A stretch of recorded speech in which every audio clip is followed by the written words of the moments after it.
भंडाऱ्यामध्ये सलग दुसऱ्या दिवशी मुसळधार पावसानं हजेरी लावलेली। काल झालेल्या पावसानं अनेक हेक्टरमधील भात पीक जमीनदोस्त झाले। आज परत सलग दुसऱ्या दिवशी सोसाट्याच्या वाऱ्यासह पाऊस आला।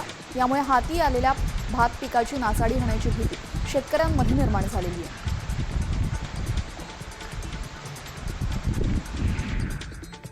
अमरावती शहरामध्ये पुढील 6 दिवस वीज पुरवठा बंद राहणार आहे। महावितरण कंपनीतर्फे वीज यंत्रणा दुरुस्तीला सुरुवात होते। दुरुस्तीसाठी सकाळी 7 ते दुपारी 1 वाजेपर्यंत संबंधित भागातील वीज पुरवठा बंद असणार आहे। पाऊस आणि वादळी वाऱ्यामुळे वीज पुरवठा प्रभावित होतो, त्यामुळे देखभाल आणि दुरुस्तीची कामं केली जाणार आहेत। वाशिम जिल्ह्यामध्ये सुरू असलेल्या पाऊस आणि जोरदार वादळामुळे मंगळूरपीर तालुक्यामध्ये मोठ्या प्रमाणात नुकसान झाले। चिखली झोलेबाबा या गावामध्ये घरावरचं छत वाऱ्यानं उडून गेलं। या घटनेमुळे गावामध्ये हळहळ व्यक्त केली जाते। प्रशासनानं तातडीनं सर्वेक्षण करून नुकसान भरपाई देण्याची मागणी यावेळेस कुटुंबियांनी केलेली आहे।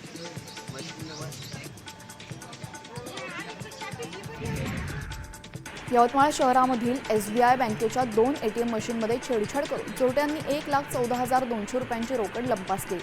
हा संपूर्ण प्रकार सीसीटीव्हीत कैद झाला। तर उमरसा शाखेच्या व्यवस्थापकाच्या तक्रारीनंतर अवधूतवाडी पोलिसांमध्ये अज्ञाताविरोधात गुन्हा दाखल करण्यात आलेला आहे।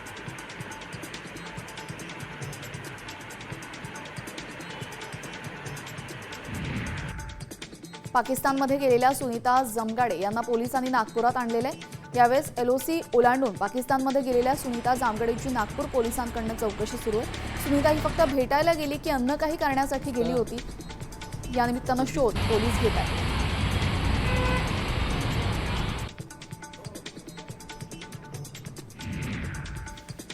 अमरावतीच्या अचलपूरमध्ये फिनले मिल कर्मचाऱ्यांचं वेतनासाठी मागील 3 दिवसांपासून आंदोलन सुरू आहे। 250 फूट चिमणीवर चढून शोले स्टाईल आंदोलन केले जाते। जोपर्यंत वेतन खात्यामध्ये जमा होणार नाही तोपर्यंत आंदोलन मागे न घेण्याची भूमिका आंदोलनकर्त्यांनी घेतलेली आहे।